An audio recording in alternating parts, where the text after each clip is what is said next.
Suraj group of hotels అధినేత గౌరవనీయులు శ్రీ క్రీస్తేశులు ముక్కర రామసుబ్బారెడ్డి గారి వర్ధంతి సందర్భంగా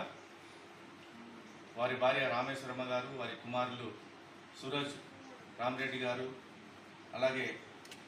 అశోక్ రామరెడ్డి గారు, ప్రవీణ్ రామరెడ్డి గారు, వారి కుటుంబ సభ్యులందరూ పరివర్తన లైఫ్ సెంటర్లో ఉన్నటువంటి పిల్లలకి వారి నాన్నగారి జ్ఞాపకార్థం అన్నదాన కార్యక్రమాన్ని నిర్వహించడం జరిగింది. ఈ సందర్భంగా శ్రీ ముక్కర రామసుబ్బారెడ్డి గారి ఆత్మకు శాంతి చేకూరాలని, వారి కుటుంబానికి భగవంతుడు ఆయన ఆశీస్సులు అందించాలని, వారి నాన్నగారి స్ఫూర్తితో ఇంకా వారి వ్యాపారంలో అభివృద్ధి చెందాలని ప్రార్థిస్తూ ధన్యవాదాలు తెలియజేస్తున్నాను.